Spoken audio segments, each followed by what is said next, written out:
Hello, my name is Rebecca Hammond. I'm a clinical imaging specialist with GEOEC.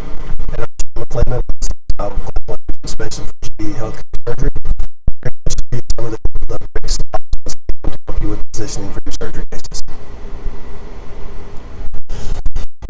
All right, so typically you see we have an OR table here in the C-arm. If you imagine a patient position on the table in the supine position, the doctor asks you to bring the C-arm in over the top of the patient.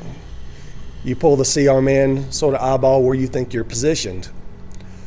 All right, here's where some of the locks come into play. Notice you have your green in and out brake. If you needed to move the C-arm back towards you, toward the patient's side, you have no movement of the arm if you needed to come back any. You have to fight the whole weight of the system. So you would have to move the whole system back.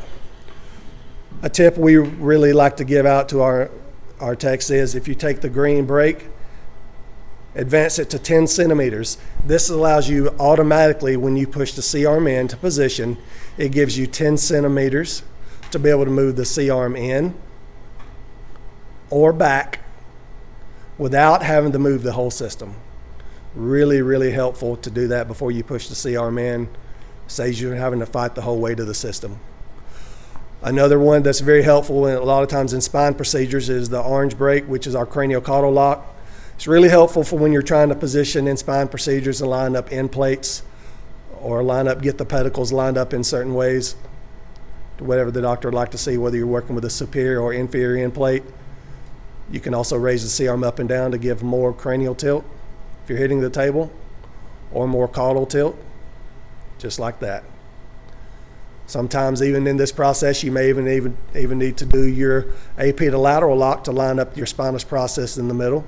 So you can unlock your lateral lock and do a little bit of overscan or underscan to put your pedicle and your spinous processes in the middle of your vertebral bodies. So one of the other big positions we talked about earlier is going to a lateral position. As you see, as the C-arm positions around the table, you do not have to worry about the X-ray tube or the detector hitting the patient or the table. This goes to a 90-degree view lateral. You can even go to 95 degrees we talked about earlier sometimes. It gives you that little bit of extra 5 degrees of flexibility. Then we go back to an AP view and we move over to the 55 degrees of underscan and again overscan. And as you notice, we have 55 degrees over, no contact with the patient or the table.